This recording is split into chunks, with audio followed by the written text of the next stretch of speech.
Hello, hello, and welcome back, or welcome. I am book lover Lorna, and it's time for another book haul. Now, this one I don't think you're going to quite believe, to be honest with you. I think you're going to think this is all a lie, it's all a mirage, and you've just dreamt this, because I didn't buy very many books in the past 2 months. I'm filming this in September, and I've already bought a lot of books in September, so if we just forget about that fact, just focus on how well I did in July and August with my book buying. Very well. So in July, I only bought 4 books, which was very good. I got 2 from a charity shop, so 2 didn't cost me that much. We'll go through those first. So one of them was, and these were ones that were already on my wish list. So I only bought them because they were already on my wish list of books to buy.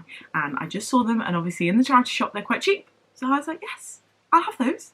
I'll take those home with me. So we got Try Not to Breathe by Holly Seddon. Now, I received the hit list as a review copy for Holly's newest book, and I really enjoyed it. So I was like, I need to try another one of hers, because I gave that one 5 stars, I think, the hit list. So wanted to give that a go, and it wasn't very much in the charity shop. Maybe like 99p, 50p, something like that. So I picked that one up. Really looking forward to that one. So I'll read you the blurb because I don't know what it's about. I just know it's by Holly Seddon. That's all I needed to know. So it says, Alex is sinking. She's cut herself off from everything but her one true love, drink, until she visits a coma ward where she meets Amy. Amy is lost. When she was 15, she was attacked and left for dead. Since then, she has drifted in a lonely, timeless place. Alex and Amy grew up in the same suburbs, played the same music, flirted with the same boys, and as Alex begins to investigate the attack, she opens the door to the same danger that has left Amy in a coma. Wow, that sounds dramatic. Okay, that one's going to be drama central. A forgotten girl, a terrible mistake, 2 lives at stake.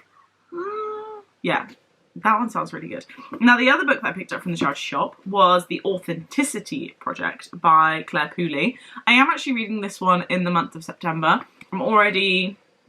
Where am I? I'm at page 99. I'm doing this as a buddy read, hence my little tabs, so I know where to stop before I've discussed it with people. So far, really enjoying this, kind of cute. This one's very highly rated on Goodreads. Loads of people seem to really enjoy this one. So at the moment, I'm thinking that I'm kind of in the same category. So I'll read you the blurb. 6 strangers, one thing in common. Their lives aren't always what they make them out to be. I don't think I've met all 6 so far. What would happen if they told you the truth instead? Julian Jessup is tired of hiding the deep loneliness he feels, so he begins the Authenticity Project, a small green notebook containing the truth about his life. Leaving the notebook on a table in his friendly neighbourhood cafe, Julian never expects Monica, the owner, to track him down after finding it, or that she'll be inspired to write down her own story. Little do they realise that such small acts of honesty hold the power to impact all of those who discover the notebook and change their lives completely. As I always say, honesty is the best policy. What's the point in making up stories and not telling the truth? Just be honest. Brutal honesty is the way forward. I'm brutally honest. I feel like everyone should be brutally honest. As long as it's not going to immediately upset someone. Because we don't do that. We're also thoughtful about our brutal honesty. But I think honesty is the way forward. So, kind of agreeing with this book, I guess. Third book that I bought in July is Wool by Hugh Howey. Now, this one was from Amazon, I want to say. I think it was like reduced one day, so I was like, yes, I'm having it now, because it was quite an expensive book before then. Now, this is a big one, so I don't know how soon I'm going to read it. Wow, I've just realised the back has got like a really shiny bit on it. That's like so slippy, it's really satisfying. That's weird. This has got, I didn't realise, it's a 500-page book. Whoa.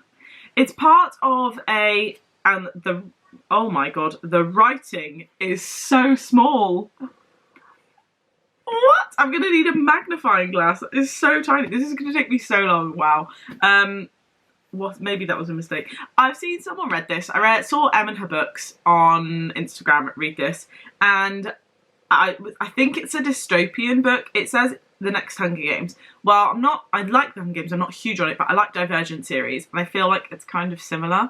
So I feel like I'll enjoy this, but it's just going to take me a little bit to get to speed. Better make sure I'm ahead of my Goodreads target before I start this one, hey? So it says, In a ruined and hostile landscape, in the future few have been unlucky enough to survive. Wow, I can't read this.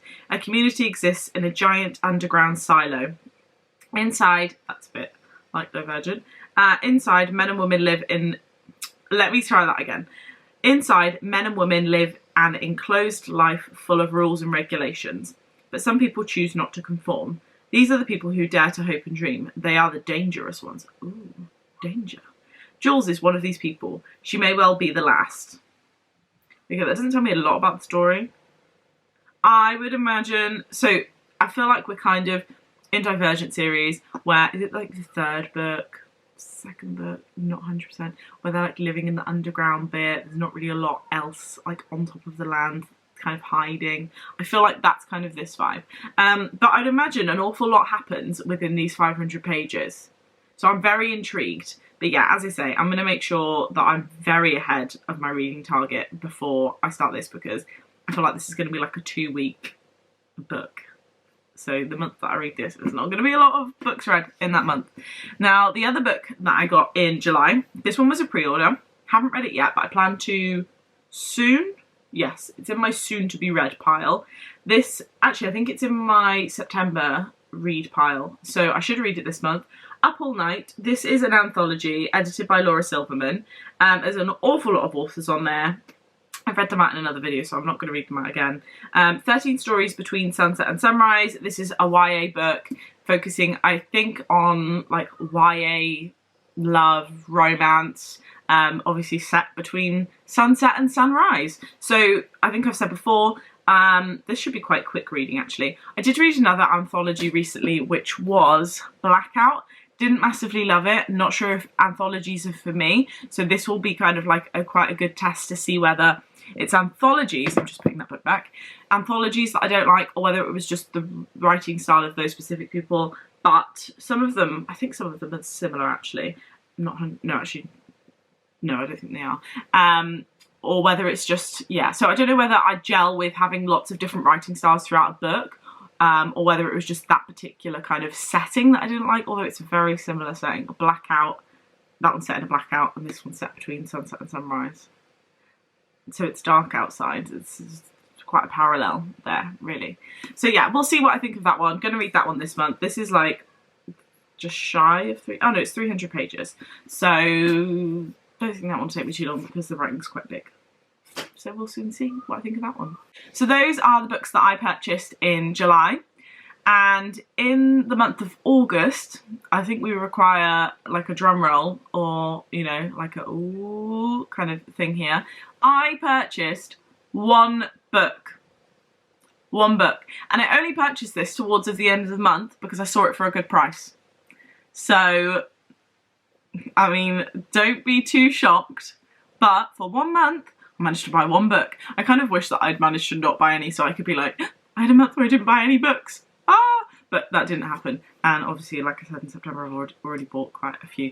But I purchased this one because it's a good price and I want to read it this Christmas. So it's Hercule Poirot's Christmas by Agatha Christie. As you know, I'm collecting the Agatha Christie books. So they're all the special edition, what are these called? Cloth-bound editions.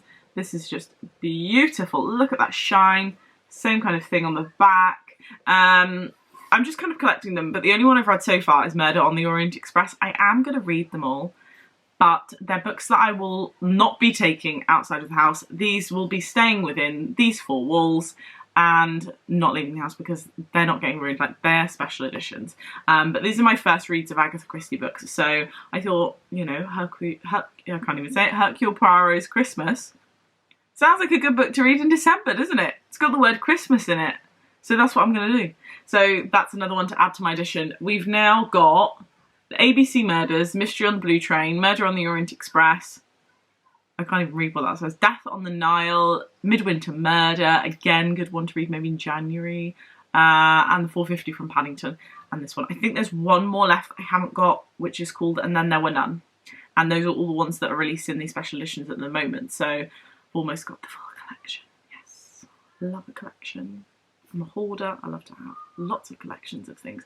I'm not that much of a hoarder. I'm definitely a book hoarder, 100%. Although yesterday I did take out a pile of books which are going to be unhauled Can you believe it? Honestly, I don't even recognise myself anymore. So I think that this is actually the smallest book haul that I've had on this channel this year. So I feel like everyone should be quite proud of me. I'm proud of myself. My name's Lorna and I like to buy a lot of books, which I don't have time to read. But considering I would have bought read like 15, 16 books in those 2 months, buying 5 books is quite good. That means that I went down in my TBR, so, you know, I did quite well. I'm actually proud of the fact that I didn't buy that many books. Forgetting the facts that I've bought loads already this month and we're only a few days into September. But yeah, and good choices, I think, as well. So I think there's some books here that I will very much enjoy. I feel like these are going to be some highly rated books. If you have read any of these, do let me know if you enjoyed them. I don't want to know if you didn't, because it won't make me read them. Please tell me if you did enjoy any of these books, and hopefully I will find exactly the same thing. So that's the end of this video, the shortest book haul that you'll probably ever see on this channel. Thank you very much for watching, and I'll see you all soon. Bye!